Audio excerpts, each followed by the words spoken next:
नमस्कार, खबरें जरा हटके देख रहे हैं आप। आगे कुछ देर तक हम आपको ऐसी खबरें दिखाएंगी जो आपको हंसाएंगी, गुदगुदाएंगी, प्रेरित करेंगी, जोश आप में भरेंगी, हो सकता है आपको थोड़ा दुखी भी कर दें। सबसे पहले बात करेंगे मंडला की। मंडला में जब बच्चों को स्कूल जाने का रास्ता नहीं मिला तो उन्होंने रास्ते में ही स्कूल खोल दिया।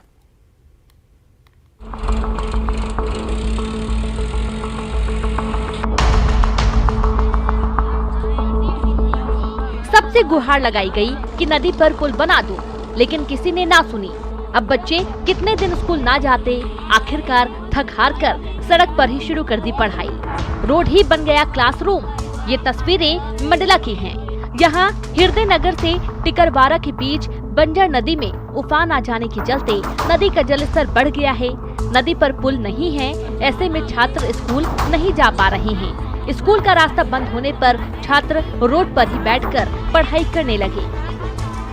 मैं तलैया टोला से हृदय नगर पढ़ने जाता हूँ, तो यहाँ पर बीच में नदी पड़ती है और नदी में ज़्यादा पानी हो गया है, तो मैं स्कूल नहीं जा पा रहा हूँ। हम लोग घर से आते हैं स्कूल जाने के लिए, मगर इधर नदी पड़ जाती है, जिसके कारण हम लोग उस पार नहीं जा पाते। इसलिए हमने सड़क पर बैठकर ही अपनी पढ़ाई करना शुरू कर दी है। पानी कम होने पर लोग किसी तरह नदी पार कर लेते हैं, लेकिन टिकरवारा और हृदय नगर के बीच ठेकेदार ने गिट्टी मोरम डालकर कच्चा रास्ता बना दिया, जिससे पानी रुक गया और नदी का जलस्तर बढ़ गया। ऐसे में स्कूल जाने का रास्ता बंद हो गया है। यहाँ पे जो नदी में पानी आए दिन बढ़ता घटता रहता है, जिसके कारण बच्चों को नदी क्रॉस होने में बहुत सी परेशानियों का सामना करना पड़ता है।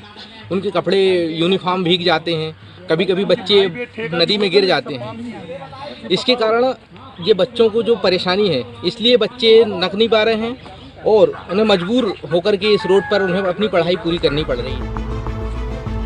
स्कूल की जगह सड़क पर लगी इस क्लास की जानकारी मिलने पर जनपद सीईओ मौके पर पहुंची और छात्रों से बात कर उनकी मांग शासन तक पहुंचाने की बात कही। नदी में छात्रों के लिए नाव का इंतजार करने का भी भरोसा दिया गया।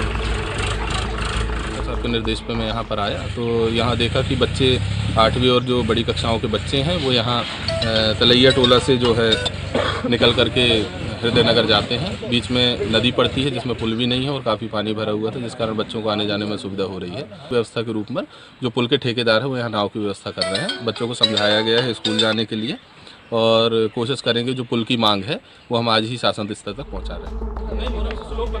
लोगों ने अधिकारियों से लेकर जनप्रतिनिधियों तक सबसे मांग की, लेकिन नदी पर पुल नहीं बना।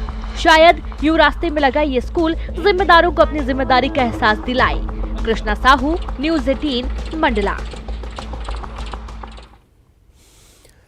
चंबल संभाग के जिलों के सबसे ज्यादा युवा सेना और पुलिस फोर्स में नौकरियों में भर्ती होकर देश की सेवा कर रहे हैं। देशभक्ति का जज्बा रखने में चंबल की बेटियां भी अब किसी से कम नहीं। बेटियां भी बॉर्डर पर जाने के लिए दिन रात मेहनत कर रही हैं। देश की सेवा करने के लिए सेना और पुलिस फोर्स की नौकरी हासिल करने के लिए चंबल संभाग के श्योपुर जिले की बेटियां दिन रात मेहनत करने में जुटी हैं। उनके भीतर फोर्स की नौकरी पाने का ऐसा जुनून है कि वो सुबह 5 बजे फिजिकल फिटनेस के लिए कॉलेज के ग्राउंड पर पहुंच जाती हैं। लॉन्ग जंप, हाई जंप समेत दूसरे सभी एक्सरसाइज के लिए वो जी जान से जुटी हुई हैं। इसके अलावा सेल्फ डिफेंस के गुर, जूडो कराटे भी सीख रही हैं। हम लोग फोर्स में जाना चाहते हैं और हम लोग यहाँ पे फोर्स की तैयारी करते हैं।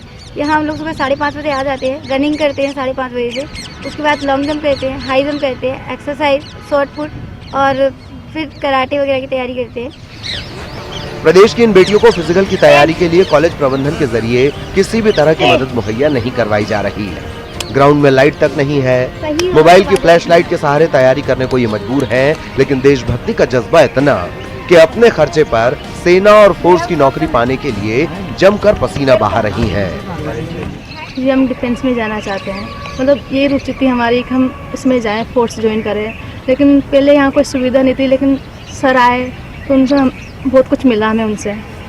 लेकिन हम ये चाहते हैं कि हमें और कुछ सुविधा उपलब्ध हो यहाँ, ताकि हम और आगे अच्छे से बढ़ पाएँ। क्या लगता है आपको, चंबल की बेटियाँ बेटों से कम नहीं है? नहीं, चंबल की बेटियाँ बेटों से कम नहीं है। वो भी कुछ बन सकती है, आगे जा सकती है। इन बेटियों के देशभक्ति के जज्बे और हौसले को देखकर दूसरी बच्चियां भी प्रोत्साहित होती हैं। दूसरे लोग भी इन बेटियों को सैल्यूट करने में लगे हैं। इन बेटियों ने प्रशासन से मांग की है कि उन्हें फिजिकल की तैयारी के लिए सुविधाएं मुहैया करवाई जाएं। दीपक दंडोतिया, न्यूज़ 18, श्योपुर।